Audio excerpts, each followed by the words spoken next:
We are Gathering of the Geeks. We're a podcast and a YouTube show, and we're built around the things we as geeks all love. Hashtag We Gather on Sundays. Thanks for checking out the one where we're at it again. I'm one of your hosts, Emmet, and I'm joined by the Ted Lasso and my coach Beard, Chris Evans. Chris, how you doing? Kind of tired. How are you doing? Yeah, I was just thinking that, like, you were talking to me, like, before the show was, before we started the show, and I'm just kind of staring at the screen blankly, not really having much to add to your conversation. I'm like, oh man, I'm tired. Yeah, it's been a couple of days for me. Yeah. Yeah. Gathering of the Geeks is available on YouTube and wherever you get your podcasts. Just search Gathering of the Geeks and you'll find us right there. What's up, Eric, Aaron, and Phil? How's everybody doing on this fine Sunday evening? Chris, I'm not going to ask you for a take or a spicy take because that's not really our show, I don't think. I don't think that's our show. Yeah, and I don't have one either.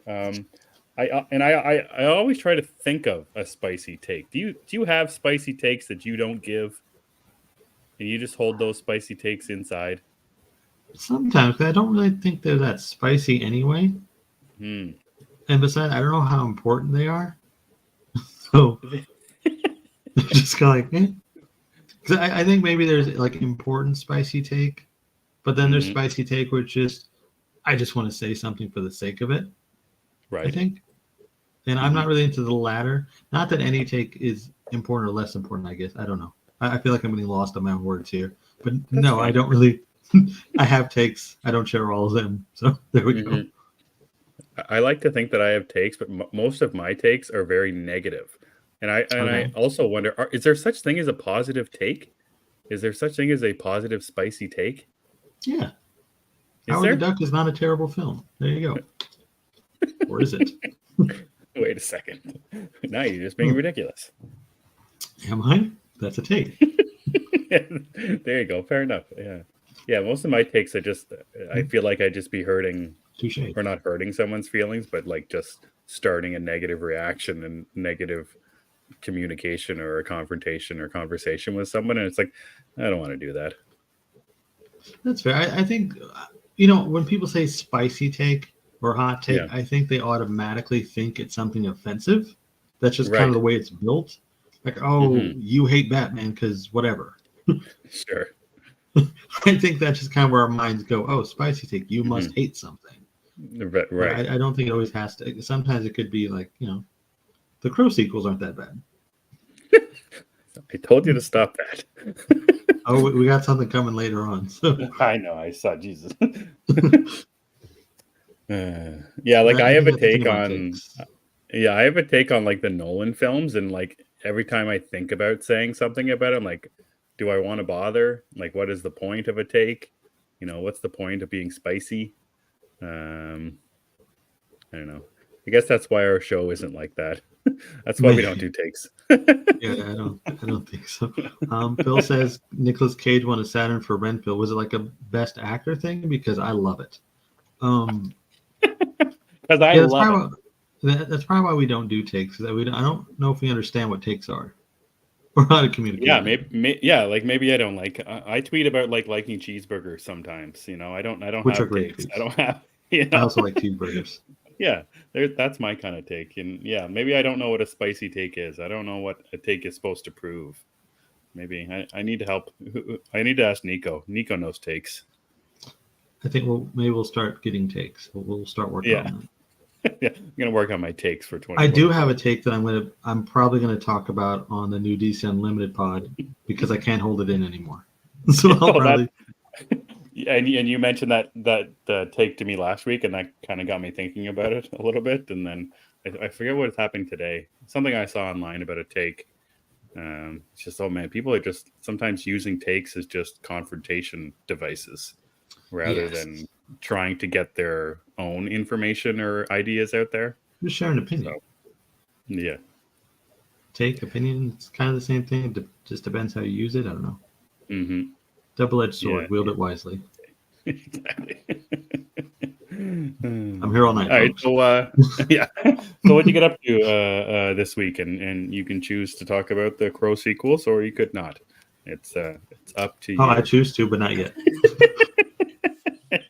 Yes, there's time for that. Let's talk comics first. 'Cause I think we had a big comic week. Mm-hmm.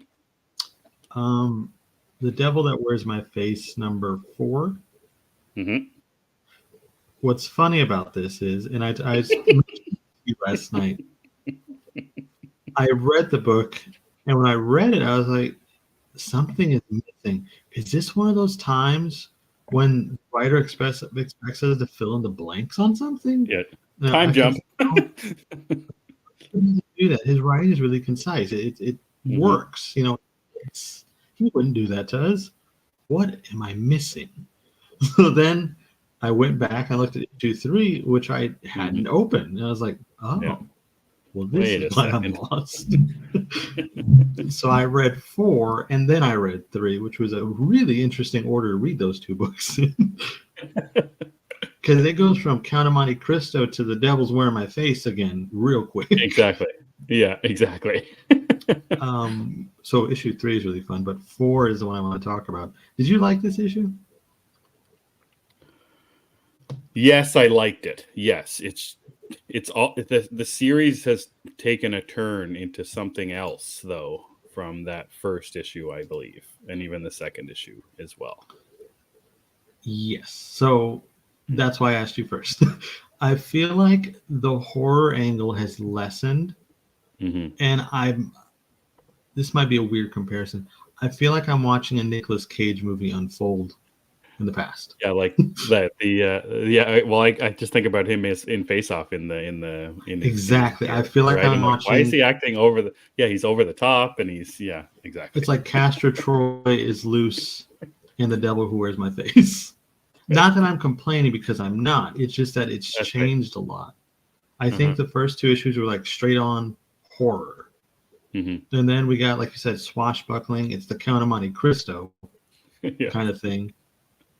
And now we're fighting devils with swords. Not against it. It's just different. Yes. And I do like it. I like it a lot. And to be honest, I kind of like the tone changes because it feels sort of like a film in a way. Maybe that's why it's easy for me to think, okay, it's like Nicolas Cage is loose in this book as Castor Troy. Or maybe I'm just trying to manifest that. Yeah, well, we can always hope. It's interesting about the change in it almost feels like a genre change, and how it can be perceived as not a bad thing, because I think if it was just gore after gore, like kill after kill, which they're still killing and gore in issue number 4, but it feels like, and like the whatever the demon aspect of it with like the bubbles or the eyeballs, whatever that was from the first issue, like that stuff's gone. But seeing that stuff over and over and over again, issue after issue, I could see there be a scenario where it's just more of the same. So I get the idea of changing it a bit, from issues 2 to 3, and then from 3 to 4. It would definitely lose some of the charm, if we want to call it that. As charming as floating eyeballs and bubbles and demonic possession can be. You never know. I'm with Eric. Devil Wears My Face is wicked fun. It is. And it's just not what I expected from it, because I really thought this was going to be, just like dark horror for 7 issues straight or whatever it's going to be. So, but it's good stuff. And I'm glad that I did read 3 to understand what happened. I was so lost. That's such an interesting test, just to reading one issue ahead in a series and then going back and reading the issue before. I wonder if you could make that work in another series and not be completely lost, only a little bit lost. I feel like you could. Like, recently, I think Beneath the Trees Where No One Can See, I think that one you could probably skip an issue if you wanted to. That'd be interesting. Because it just murders anyway. Why would you want to skip it? But if you did, I think you'd be okay. Yeah. This one, though, because it plays so closely together, it was a tough one. But I'm up to speed now. That's good. I also read the new issue of Avengers Twilight, and I got it. Marvel, I think, it's Chip Zdarsky, so I think Marvel is using him to his full potential, because this Avengers Twilight book is fantastic. I really, really like this book a lot. I think it's got an interesting concept. And it's not one we haven't seen before. I mean, old superheroes, it's a thing. Old grumpy superheroes, definitely a thing. But something about the way this is handled it just works. And I think with Cap being the centerpiece, and he's really not that angry and jaded. He's just like an old guy. So I think that works out. And seeing how the other characters are, and like Tony Stark's son is a jerk who didn't see that coming. And then issue 2 has that crazy twist. I don't know if did you read issue 2? I did. Which twist are we talking about? The villain reveal. Villain reveal. Maybe it was only special to me. But there's a big reveal. Well, I have to think about it. Yeah, I don't know. Did you? Is this like Devil Wears My Face? Did I read? There's it's like toward the end. Yeah, well, if it's a reveal, yeah. Let me you never know. Sometimes like first page. Oh, it was Mrs. Doubtfire all along. It was Robin Williams. I don't know. That'd be nice. Not upset. Ian says, I agree. Avengers Twilight has been great, and it's nice to have a Marvel book to look forward to. For me, yeah, it's nice to have more of the big 2 books to look forward to, because for Marvel, I already read Vengeance of Moon Knight, and I try to read X-Men whenever it's not Krakoan bullshit. But yeah, now from Marvel, I've got Vengeance of Moon Knight, Spider-Man, and there you go, and Avengers Twilight. When what's his name takes his mask off, that one. Yeah, that's the thing. Yeah, okay. That's the now stuff. I thought you were talking about the Tony Stark stuff. Like that's the very end. I'm like, he's not the. No, that's fine. That's fine. Yeah, no, I'm talking about the. Yeah, okay, I get you. That thing is pretty awesome. Okay. I get you. I'm with you. Aaron says Daredevil's great at the moment. I think Daredevil's been one of the most consistent books over at Marvel that I have not read, and I should, because I know I will like it. I think I have volume 1 of it somewhere. I think, but yeah, Avengers Twilight. I'm loving that book. Yeah, so you read issue number 1, and I hadn't read it, and then today I read issues 1 and 2. Most of the time when I'm getting into Marvel stuff, I don't want these types of stories where our characters are different, because I barely know enough about the characters when they're themselves in a regular time. So, but then reading this, like the way, and the first issue doesn't have that Marvel last time on that they always have. So it really doesn't tell you at all what's happening here. But the way that Zdarsky uses storytelling, his dialogue, and the art from Kuna, I was able to pick up what was happening in that first issue with the world and everything pretty quickly. And then, like you're saying, seeing the different characters, Luke Cage, seeing Matt Murdock in the first issue, really interesting stuff. And then we see Kamala Khan in the second issue. That was cool. And like you said, the stuff about Tony Stark and his son, who he had his son with the Wasp. Again, that's the kind of stuff I have no idea if that's even, is that canon stuff? Has that happened before? I have no idea. But I just like the way that I don't have to. The homework isn't needed too much about these characters. Captain America feels like Captain America would be if he was in this type of world, and the amount of time had passed. So I like that kind of stuff, and the progression of the characters. Like I didn't have to scratch my head over who Kamala Khan was in the second issue. Like she's not the Kamala Khan that I know from, very little that I've seen her in. Basically, just the TV show. But I can get who she is in this series very quickly. I like the story. I like where it's going with the government aspect of it to it, the fascism to it, the monitoring of everything that we do. Yeah, exactly. It's very timely, and like you said, having Cap at the front and center of this kind of story, when it has basically everything to do with America, I think is perfect. Yeah, I didn't even realize he didn't have the shield till he says it, because I was so engrossed in what's going on. It didn't occur to me. He's got this awesome suit, but no shield. And I'm with Ian here. The art is a big selling point. I do like the art a lot. Yep. Yeah, it's a great book. I'm glad you like it too.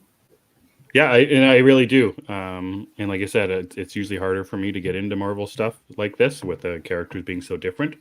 But I just think the story is just that much more interesting, and like you said, timely. That it's just easy. It's an easy read to get into.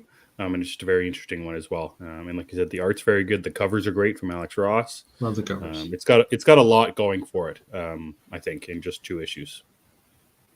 Yeah, I'm very excited to see where it goes. Where it goes in the next few issues, and the Ultimate line is really working out. Like, I'm looking forward to the Black Panther book too. Oh yeah, it's got some kind of Moon Knight tie, so I'm going to read it. I'm not sure what the tie is, so I'll just have to check that out.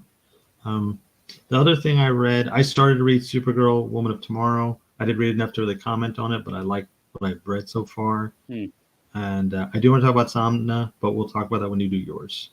So what did you read? What did I read? So I read both Twilight, The Devil, Who Wears My Face, and I read Somna. That was pretty much it for this week, I think. I'm trying to think if there was anything else that I would have got to from a little while ago. World Tree number 7 started this week, but I didn't get to it. Me either. I wanted to get to that Moon Man from Kid Cudi from the Image series that we talked about last week, but I did not get to it. It was all over my timeline. I still forgot about it somehow. Yeah, I know. I kept it's just like I read someone else reading it, and I scrolled past it, and I said, "Oh, I'll get to it," and then one of those things you just never get to. So that was pretty much it, I think. So, Somna issue number 2. The second issue felt a lot like the first issue, just more of the same for me, which works for me. I love the art. I love the story's going. I love the second issue. What did you think? I don't know if I like this book or not. I'm kind of struggling with it. So I thought the first issue was a lot.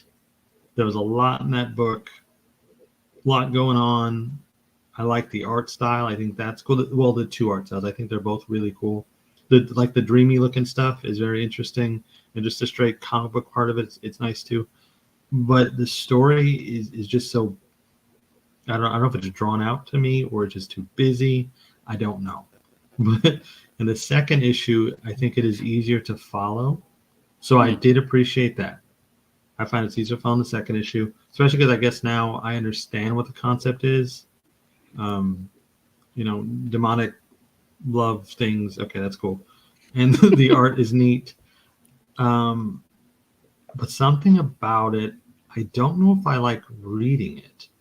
I think I would love this if it were a movie or some type of TV series, like a mini series or something. But reading it, I don't know if it's working for me. And that might be a strange thing. Like, I don't think I've ever read a comic where I said, you know what, I don't want to read this. I just want to watch it. Yeah. Do you think it has to do with not the dual timelines, but the differing art styles with stuff that's happening in real time and then the stuff that's happening in her dreams or her fantasies? Is that a hiccup for you at all? No, I think it's the flow of the story.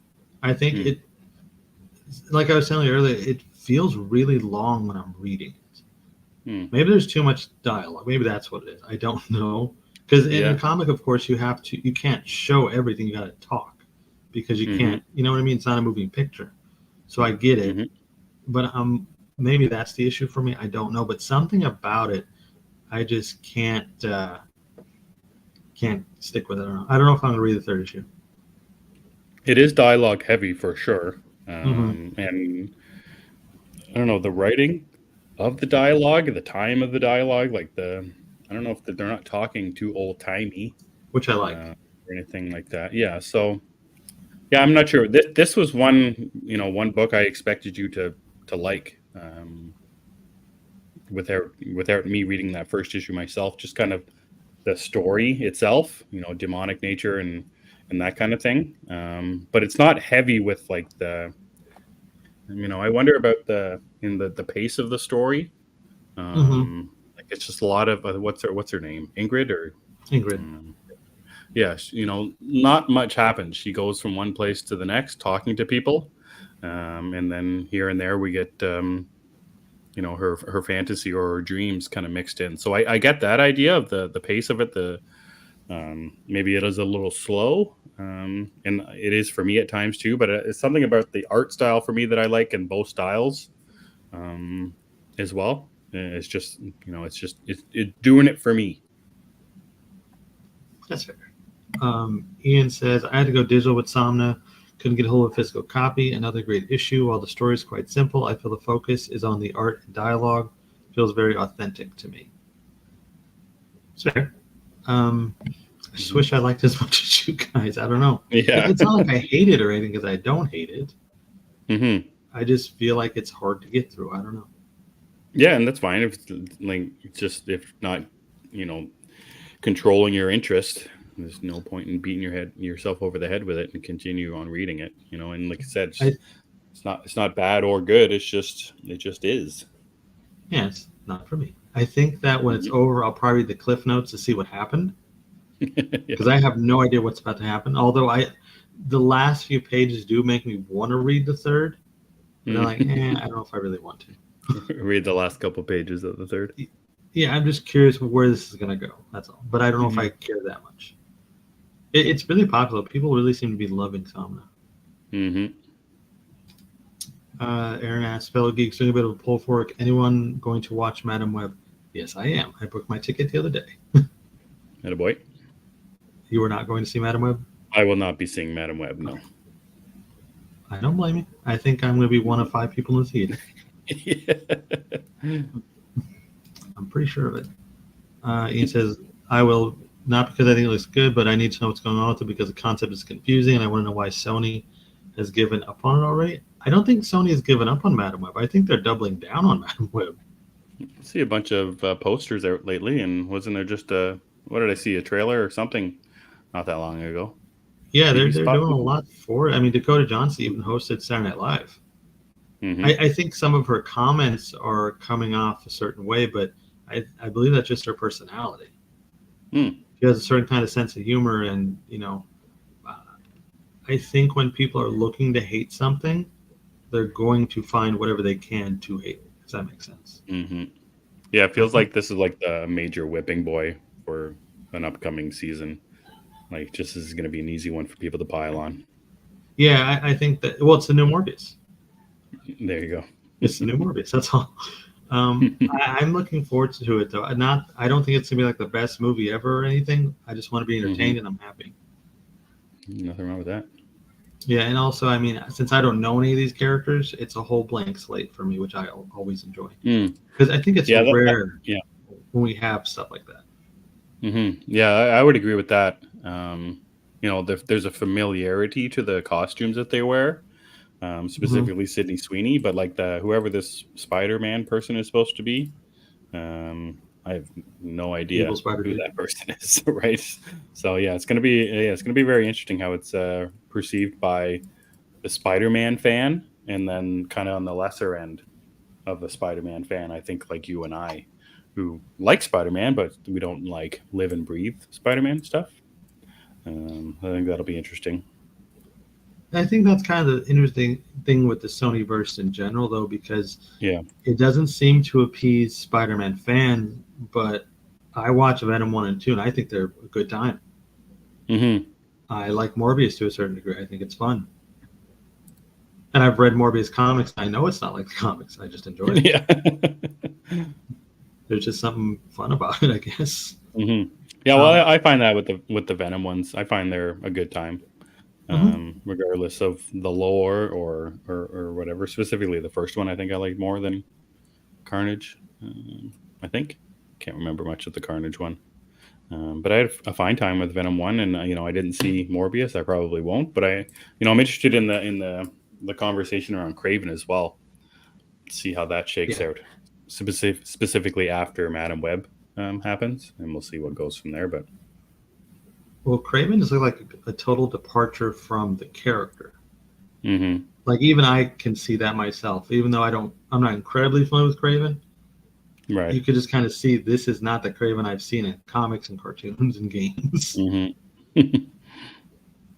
But I'll give it a chance. I love Aaron Taylor Johnson, Russell Crowe's in it, so we'll see how it goes. Yeah, for sure.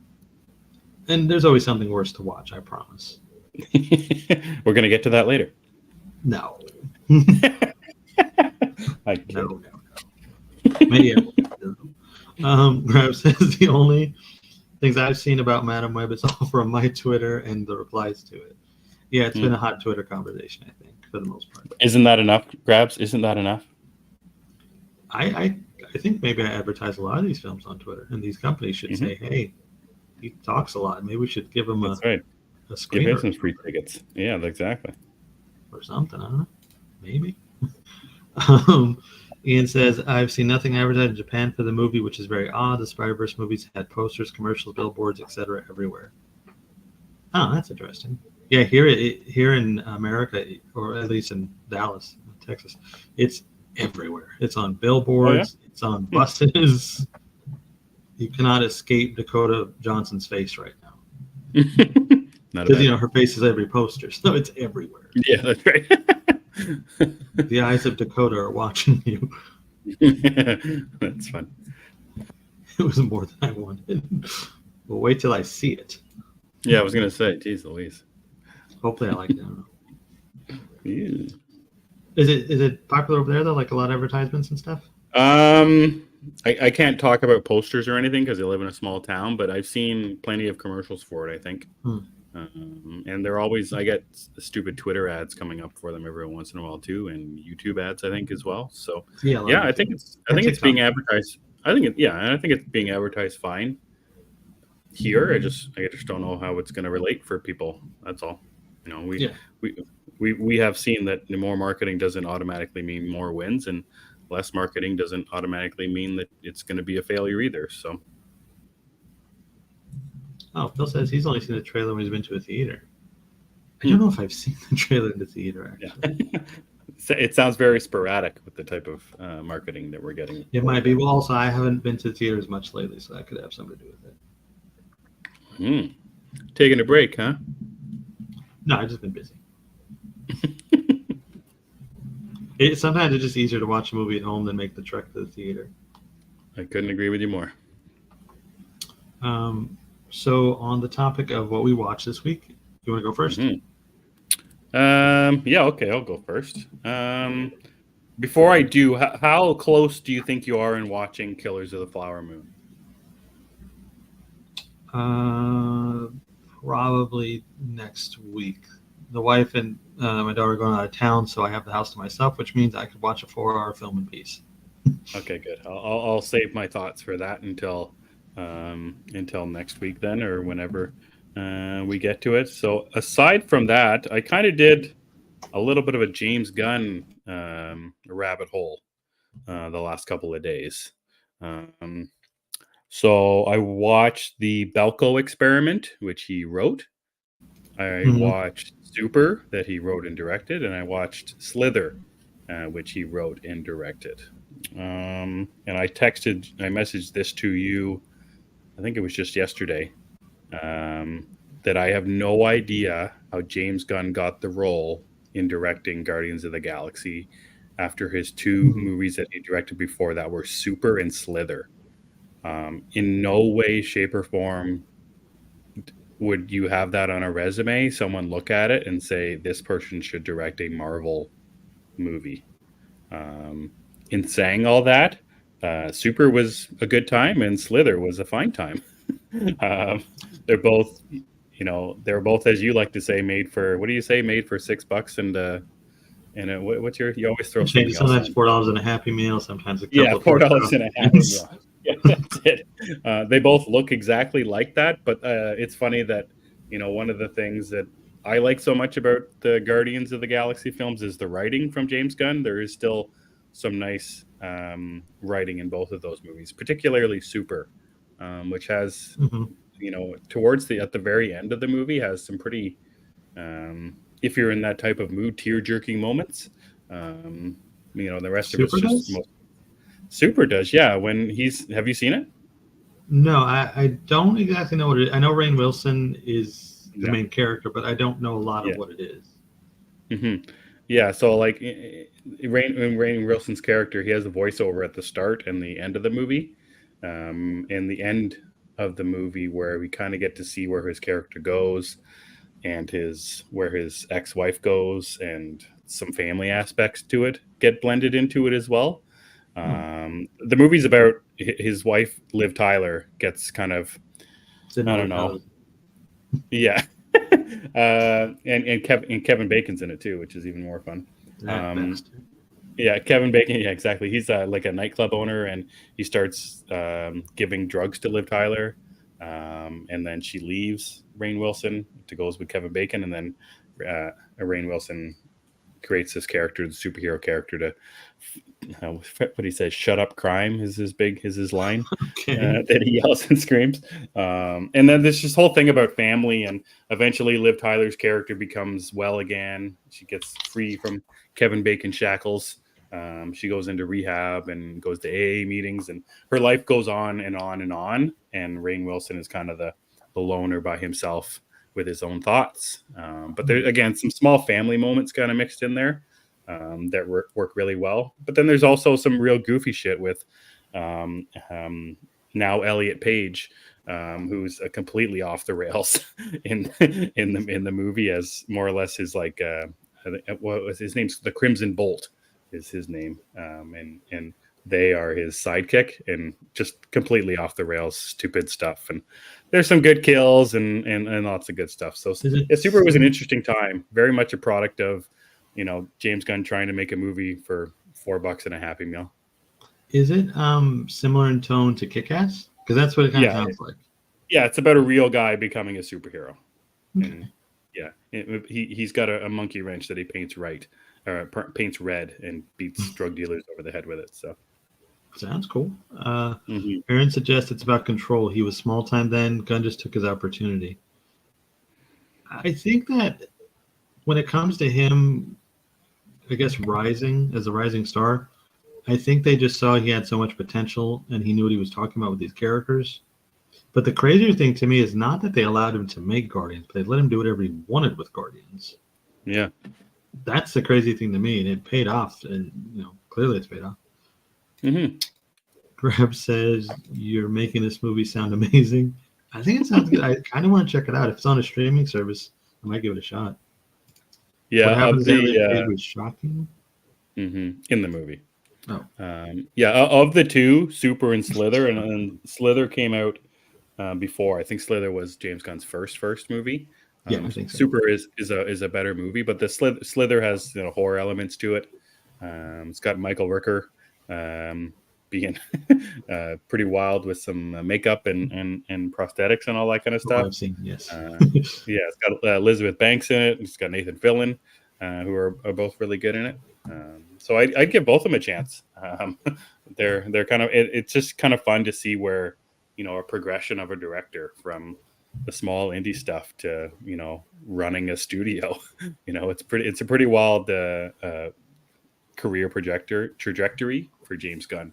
And from seeing those two movies, there's no way you would ever thought. And I'm sure he probably says this to himself. I would never have seen this coming. Yeah, it had to be a surprise. I would love to see an R-rated Scooby-Doo. I don't know that the world needs an R-rated Scooby-Doo, but because it's from him, I'm curious about what it was. Because the Scooby-Doo that he did write, the version they did make was pretty good. Oh, looks like I'm gone. I like the version that exists. I think he wrote both of them. I'm not sure though. Yeah, and you mentioned that to me, and I often forget that he had anything to with Scooby-Doo. But I said to you, I don't think having anything to do with Scooby-Doo should help anyone's chances in having any kind of Marvel movie or project. Or just it's such a strange thing. And the only thing that I can say make a reason why this is for James Gunn is he's a really nice guy. He likes working with certain people, and certain people really like working with him. So you would hope that if you're a nice person, that good things happen to you. That's the only thing I got for why James Gunn is so successful with everything that he's had, is because he's a really nice guy and he puts in hard work, and he just loves movies and loves superheroes, I guess. I like him. Yeah. So the other one that I watched that he had written was the Belko Experiment. You know what that one is? I wanted to watch that, but I didn't get around to it. Did you like it? Yeah, so it's about 80 office workers who get locked inside their office in a voice comes over the intercom saying they have to kill people by a certain time or more people Mhm. will die, and then it keeps telling them what to do, and it's all about whose lives are more important than others and blah blah blah. Aside from all of that stuff, it's got some really violent, really big violence in it. It's got some pretty cool twists and turns. Specifically, the final shot of the movie is quite shocking, or leads into a sequel if possible. I doubt that now, but yeah, I had a great time with the Belko experiment. Got a lot of people. You say, "Oh, I know that person. Oh, I know that person. Oh, I know that person." I couldn't name a single person in it aside from Michael Rooker and what's his name, Polka Dot Man, from Oh, the I don't know Suicide how to Squad. pronounce his name. Yeah, I can't remember. It's Dash something. Dashman. Something. Yeah, Dash Maltian or something. He's cool. Anyways, he and Michael Rooker are in it for a few minutes and doing their thing. So yeah, everyone else is just kind of B players or side characters and other type of things. But yeah, it's got some pretty heavy moments in it with trying to decide who lives and who dies. Got some cool kills, good music. Yeah, interesting movie. I think you dig. I think you dig the movie for sure, Chris. Yeah, it was on my list. I just didn't get around to it. I'll circle back to it at some point because I also want to do like a James Gunn deep dive, I guess. Because I've only seen his bigger stuff like Guardians, Suicide Squad. I think that's all I've seen from him. That's it, Chris. I think that's it. Cookie also loves the Belko experiment. Nice. I've seen stuff he's written and produced though. I've seen like Brightburn, which I thought was pretty cool. I know a lot of people were not high on it. I thought Brightburn was neat. Yep. Yeah, I had a good time What with if? that one too. Yeah, like what if Superman was evil as a kid? Exactly.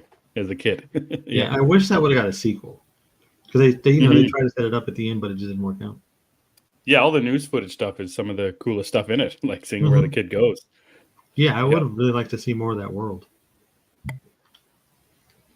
But we'll be seeing a lot more of James Gunn very soon. That's for sure. Everyone get used to it, right? Yeah, get used to it, I guess. Hopefully it's good stuff. Yeah. So that's it. Aside from Killers of the Flower Moon, I went on a James Gunn experience for most of this week. What do you got? Nice.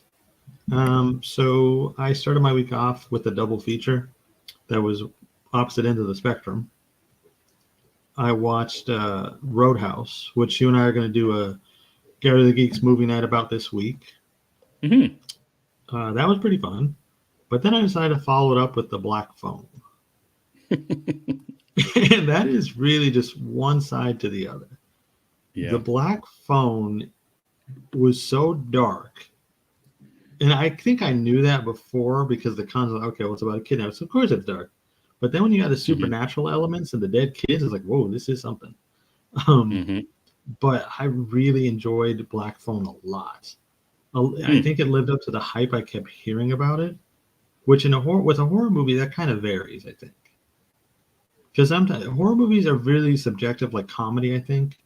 Like comedies, one person can love it, like think it's hilarious, then that was not funny at all. It varies so much. And with horror, I think that it's the same in a way. And Black Phone, like I said, lived up to the expectations. I really enjoyed that a lot. Particularly, I thought Ethan Hawke as the kidnapper was something else. Yeah. And I think because we don't really see his face full on, it makes it so much better and makes him so much creepier. And the use of the masks was really smart, I think, because it had the different expressions. And that's kind of like how he communicated to the kid. I thought that was great. The action gets kind of brutal when it is there. Toward the end, that was unexpected. And just the whole concept of the movie, I really liked it a lot. I'm looking forward to the sequel. I don't even know how they're going to do a sequel, but I'm excited. That's what I was just going to ask you. I have no idea how they're going to even do this. But yeah, Ethan Hawke's voice was the thing that bothered me a lot in that movie. Yeah, it stays with you. Cookie says Ethan Hawke really surprised me. So creepy without having to say a word. Yeah, so there's a scene, it's I think toward the middle, when the door to the basement's kind of open and the kid goes up and Ethan Hawke is just sitting there shirtless with a mask on. Yeah, sleeping or something, isn't he? No, it was when he was awake. He Oh, was okay. waiting for him at that point. Yeah. And that scene is so creepy and dark. Like Hmm. I don't think I've ever thought of Ethan Hawke as that kind of character. Yeah, him sitting in the kitchen still haunts me. Exactly. There's something about that visual. It's Hmm. weird. I don't know, but it stays with you. But Hmm. I never really pictured Ethan Hawke as a character like this because I think of him as like Reality Bites Ethan Hawke. Yeah, the cool dad or the cool guy. Right, the cool guy Yeah. with the long hair who probably smokes a pack a day and hangs out in alleys talking to teenagers. That's kind of what I get out of him. Yeah. Like even in Moon Knight, that was a departure, but he's not creepy in Moon Knight. He's just Yeah, strange. yeah, strange, yeah. He's strange. Graham says, I could be creepy without saying a word too, though. All it takes is breathing heavy on the phone. Hmm. Yeah, Could work. I guess. I don't know if you have the mask to go with it, though, Grabs. I hope you don't. Yes. Yeah, the frowny mask, maybe. Or the smiley one, either way. Hmm. 'Cause I think Either it's one are good. tearaway, and it switch it. Just don't Yeah, sit in the kitchen tearaway. shirtless with the mask on. It's not good. Yeah. Not good. I don't want to see that again. Let's not do that in the sequel. But I'm very curious how that's going to work because I saw the whole cast is back. Well, yeah. What do you think about the idea of like the phone and him talking to the kids? How'd you feel about that kind of stuff? I thought that was a pretty cool addition to it because without that, I suppose it would have just been a story we've seen X amount of times. Sure. And so you throw in that supernatural element and it elevates the Hmm. story and it gives a little bit more depth to it. And I Hmm. think also shows you how dangerous this guy actually is. Hmm. Because throughout the film, you don't really get a sense of how dangerous he is. I mean, yeah, Hmm. he's spray pouring, he's like spraying spray paint in kids' mouths. So yeah, it's bad. But you don't Sure. really get a sense of what he's capable of Hmm. until you get the phone calls and whatnot. So, and then Hmm. of course the visuals that come with those. Yep. And I also one of the things I also liked about it was how the kid tried the different escape things and none of them would work. Hmm. That was not typical. Hmm. So all around, really enjoyed Black Phone. Nice. Ian asks, has anyone seen The Beekeeper? Felt like a true Statham movie back in the transporter days, so over the top, cheesy at times, but super fun. Um, I'm not going to see The Beekeeper simply because I gotta be honest, I don't like David Ayer's movies. Hmm. So I don't think I will like Beekeeper. Hmm. Maybe if it ends up on a streaming service at some point soon, I'll check it out. Yeah, that's my thought. I'm Grab just says I waiting for finally it to be watched on yesterday. streaming. Yeah, then I might check it out, but it's Hmm. still low on my list. Grabs Hmm. had a really good time with yesterday. You and I both said we want to watch it. Maybe we'll get to it at some point. Yeah. It's on the list. We both have Yes, it lists is. now. Black Phone 2 is dropping the same day as Moana. Well, that's another double feature I'm looking forward to. You're Yeah, I welcome. love Moana. I do love Moana. Um, Although I the other hate The thing I Rock so watched, much. yeah, that's another conversation. It's another conversation. I finished the Masters of the Universe Revolution. Nice. I love that. That was a really, really good time. I don't think it's common in cartoons for me or animated stuff for me to have like an epic feel to it, but this definitely did. Hmm. So that was a good time. I really enjoyed that, and I think if you're a fan of Masters of the Universe, it's definitely worth watching. Hmm. And Beastman is in it. If you want to show the little guy, he'll have his There action we go. figure ready. Beastman. Yeah, Yeah. action figure right in his face. Yeah. I watched Argyle. I went to the theater for Argyle because I was pretty excited for Argyle. And I expected you to love this movie. I'm like, I saw the trailer for it. I'm like, this is a movie for Chris Evans. It's got everything in it he should like. Yeah, it did, but it doesn't. Yeah. I don't. Oh. I don't. I think it's not a terrible movie. Like, I don't hate it, but I don't ever Hmm. want to see it again. Yeah. The first 45 minutes were pretty entertaining, I think, but it just Hmm. goes off the rails. It has a strange tone that gets dumber and dumber as it goes on. This is just my opinion, by the way. It gets dumber and Oh, dumber really? as it goes on. The ending, I could not. It couldn't come fast enough. The movie, I think, is an hour too long, maybe 45 An minutes too hour long. too long. If this were Holy 90 cow. minutes, I think it would have been fantastic. Yeah. 2 hours and 20? No. I was ready to go home. So I didn't really enjoy that. I did enjoy the characters, though. I thought the characters were fun. Yeah. Bryce Dallas Howard's always a treat. Henry Cavill's fun. Sam Rockwell. Good cast.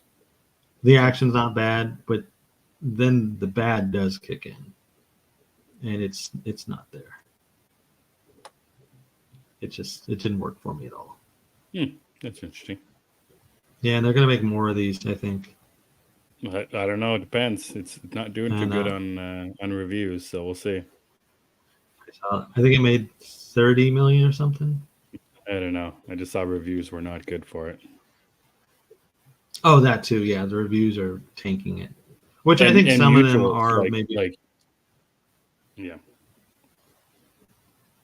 I thought most mutuals we've had have liked it. Well, I think you didn't like it. I think Carlos felt the same way. He liked a little bit more than I did, but yeah, a little bit more. Same wavelength. Mm-hmm. My buddy Anthony Caruso loved it, which I don't know how. We'll probably talk about that on the next time we record something. I'm just curious. But some people are enjoying it more than others, and that's fine. I mean, enjoy what you like, but It wasn't for me. Ian says he's really enjoying Mr. and Mrs. Smith, very different than the movie, a lot more realistic, and an authentic representation of real marriage. Do you have any interest in this show? No. I didn't have any interest in the movie. Oh, really? Yeah, not any interest in the TV show. I like Donald Glover just fine. I think this would be a different kind of role for him if it's an action-y type role, much like the movie was. So I'll be interested in that, but it's not on the top of my list. Fair enough. I don't know if I'll get to it. I'm interested because I like the movie. Mm-hmm. I'm not really sure what a TV series of it would be, but maybe I'll check it out. Mm-hmm. Master Universe Revolution was fantastic. More, please. I agree. And there we go. 35 on a 200 million budget. Not good. 200 million bucks for that thing? Are they nuts? Yeah. Well, it's big, it's bombastic. I see where the budget went. Oh, Grab's gonna check out Mr. and Mrs. Smith. He says nothing like the movie. Maybe I should check it out then. It does look like it's a more grounded take. But I assume there's both spies still, because that is what it is, I think. No? Kind of the deal, yeah. I think that's the deal. So the last thing I watched is the thing you've been waiting for. I've been waiting for this all week, Chris. I know, because you knew it was coming. Just because I didn't watch it that first time didn't mean I wasn't going to. I rewatched The Crow Salvation. This is the second sequel. So there's The Crow City of Angels, and there's Salvation. And this one was meant to go to theaters, and then Miramax pulled it, I think with like a couple of months to spare, because the test audiences did not like it. And that was a time when, I was like, well, we don't do reshoots. Let's just throw it away. Throw it to DVD. Yeah, remember that time? Remember that when that was a thing? And there wasn't this 3 months reshoots and rewriting the script? You just filmed the movie, put it out, and if it worked, it didn't. Wasn't that something? That doesn't happen anymore. No. Now they reshoot it to death, and you could pick out the reshoots. Exactly. Like you watch Suicide Squad, the Air one, Joel Kinnaman's hairstyle changes 3 times in the movie. Yeah. It goes from a buzz cut to a longer buzz cut to long hair. It is the Crow movie with Eric Mabius. This is it's got Eric Mabius, Kirsten Dunst, the guy from Ghostbusters, who I can't remember his name right now. Dan Aykroyd? No, Bill Murray. Isn't The Crow Salvation one of the lowest scored movies on Rotten Tomatoes? Most likely it is. Does it deserve it though? I don't think so. I've seen worse. We haven't got to it yet, Chris. Where are your thoughts here? Come on. I don't mind it. It's not the worst sequel. 18% on Rotten Tomatoes. That is pretty bad. I wouldn't give it 18%. It's entertaining for what it is. It's low budget.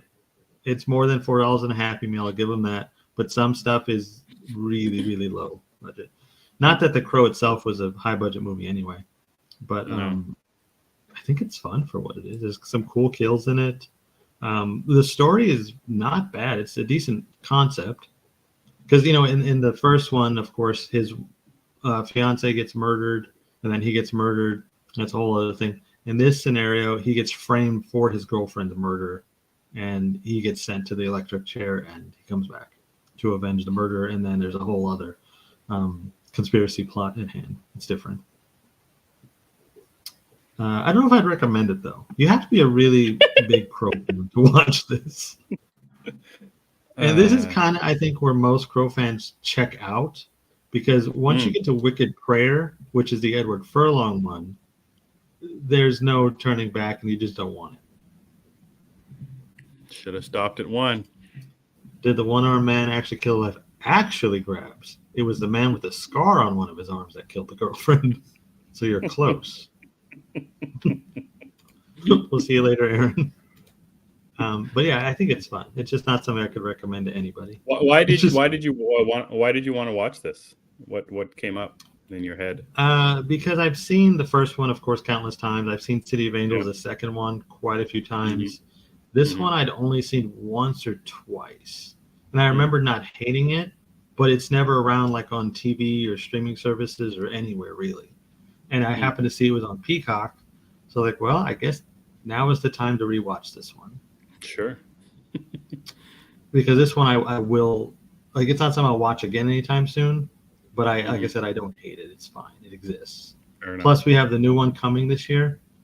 Yeah, maybe that's what I was thinking. Are you trying to prepare yourself for more Crow by watching? Oh, this was probably not the one to prepare myself with. If anything, this put my expectations a certain way, so maybe that's good. Like, just be better than Salvation. I'm happy. When really the bottom is Wicked Prayer.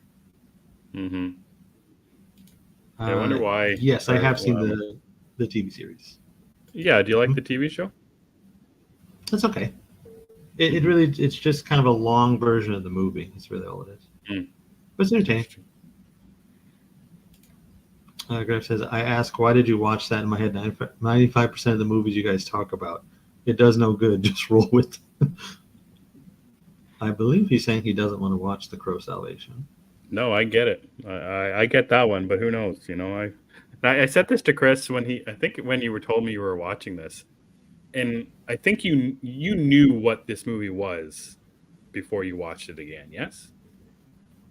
Salvation.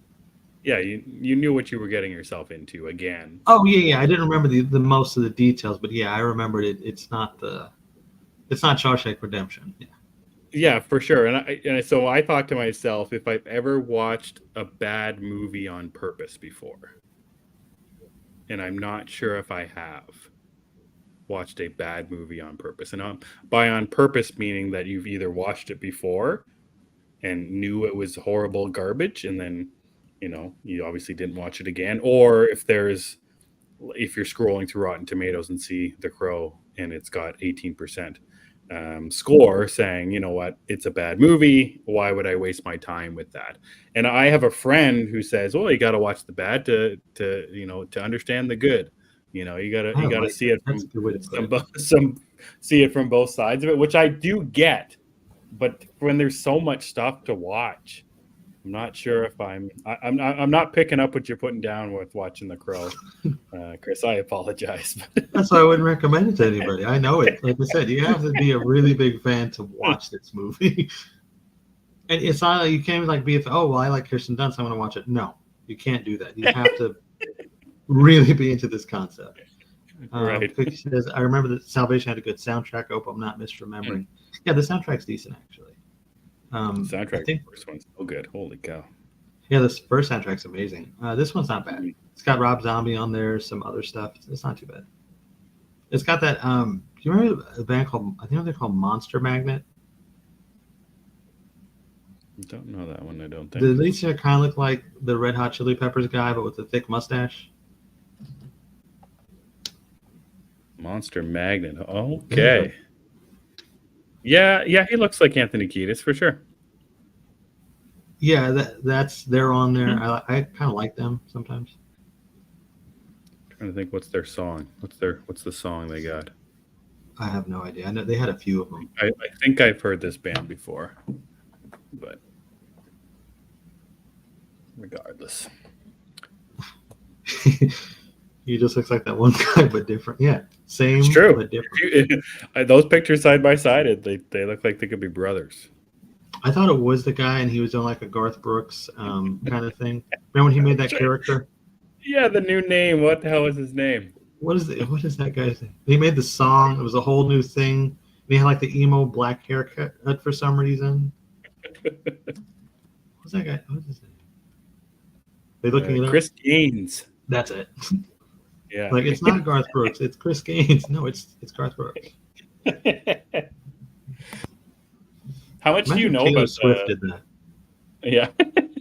How much do you know about the new Crow movie? And like obviously we know I think about the Trouble production, but how much do we know about the story, or how much do you know about the story? Are they just doing a retelling? Nobody knows. It's basically airtight. They filmed it. It's been done for over a year. Mm-hmm. Bill Skarsgård's in it. Danny Houston is in it, and F.K. Twigs. I don't know who that is. Yeah, Lionsgate picked it up. It's supposed to be this year. The only thing that's kind of come out about it is that it's going to be controversial in some way. I'm assuming they're changing the story. I don't know. But the story was also written so long ago. And it's the concept is pretty open interpretation. You could kind of do what you want with it. Even though they are using Eric Draven again. As opposed to it just being a sequel, it's Eric Draven again. Yeah, it's a reboot. Of some sort, yeah. And it's not the version that like Jason Momoa was doing, or Bradley Cooper, or Tom Hiddleston. Jesus, this is a whole different thing. How can it be so hard to make a movie like this, where it's not a big blockbuster, not a big franchise? I don't get it. I guess it's just a strange concept. Yeah, maybe. It's a zombie fighting drug dealers for 2 hours with the help of a bird. So. Beautiful. At its basis, that's what it is.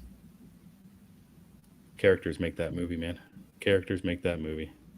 They do. And Top Dollar is a pretty good villain. Yeah, exactly. That's what I got up to.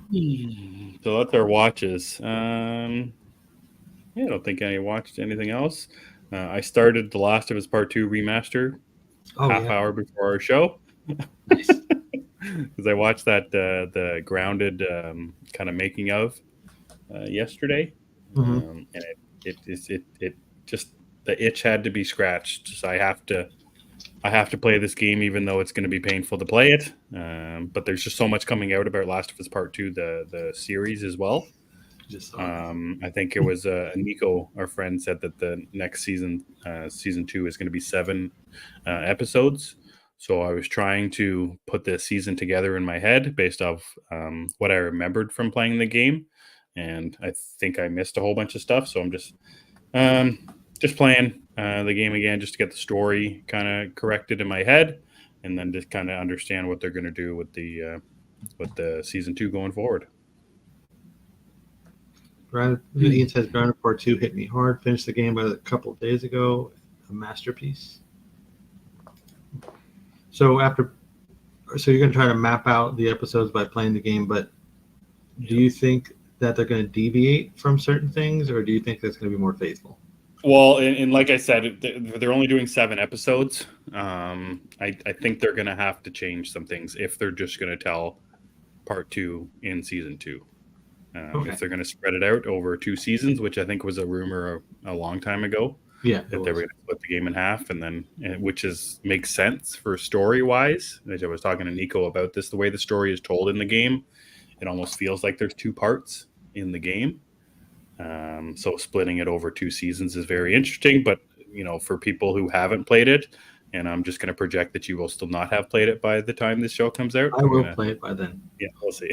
But for the people who haven't played the video game, I think it's just going to be such a shock for them, the way the story is told, if they tell it the exact same way the game does, which in turn I think they should, because that's what makes Part 2 so special, is the storytelling. So then to change the story, I think would mess with what makes it so good. But I also said this to Nico. Like I had worries and trepidation about the first season, and how they were going to adapt it. And the first season was so great that I have to let them do their thing because they know what they're doing. They know how to adapt the game and make a great TV show.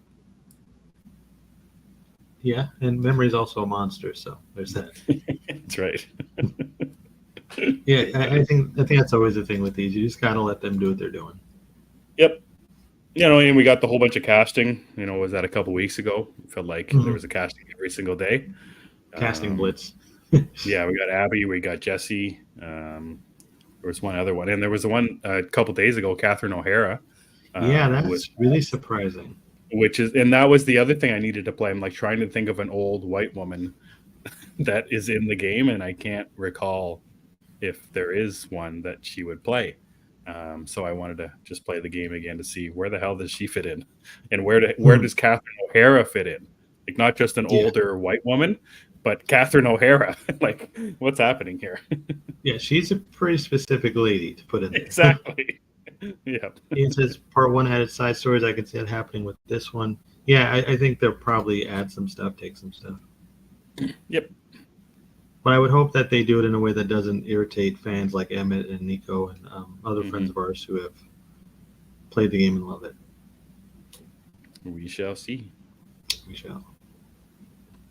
All right, Chris, let's wrap her up, man. Where can people find you and find all of your takes if and when you decide to have some? If I decide to have some. Yeah, you guys can follow me on Twitter at thatchris70.